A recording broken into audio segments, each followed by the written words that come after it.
又回到广东来爬我了。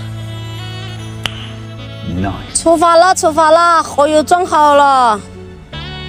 老鬼姐为您北上高速，这一车货我还怕它超重，结果上高速才31吨。完美的，前面负起，先加一箱水。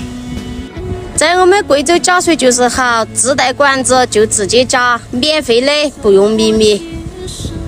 水已经加好了，出发，争取到7点半之前到泸州吃一餐晚饭。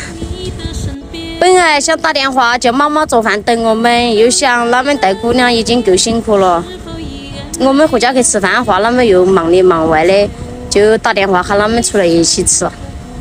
我们贵州这天气还是安逸，5、6月份下得雨都像过冬一样。今天温度才17、8度，就喜欢这温度。下车还感觉有点冷，要加个外套。现在到达我们泸州西下高速了，马上就见到我姑娘了，心里面特别高兴。准备开门验力桶。吃饭了，本来要吃鱼火锅的，我妈又不喜欢吃鱼嘛，就吃个盐子椰菜火锅。这有小米辣也是我最爱。几天不见我姑娘又长大一点点了，又变个样子了。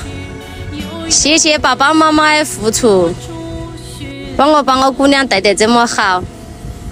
准备等我姑娘长大到6、7个月嘛，就把她带在我身边了，带在车上了。因为现在还小，车上的噪音太大了。这2个神兽也就讲究在家了。吃好饭了，准备去泸州东上高速，继续出发广东。到泸州东上高速了，今晚又是一个不眠之战。预计明天2点钟能到惠州卸货。虽然也有点难熬，但是一人开一个班还是比较轻松的。这个班我选来，因为12点到2、3点我瞌睡太累很，直接开不到车。我直接开到2点钟，让老板来干一个班，6点左右我又继续。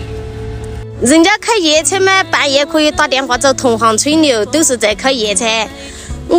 我又找不到打电话给哪个，又不喜欢听音乐，所以开起车瞌睡累很。昨天预计时间还是很准确的，现在2点半了，马上下高速了。刚刚联系了货主，他叫我们到就直接卸。哎呀，那卸货就是舒服。现在3点钟在卸货了，今天视频就分享到这了。昨天开夜车也累了，马上睡觉了。刷到我记得给我搞个双击加关注，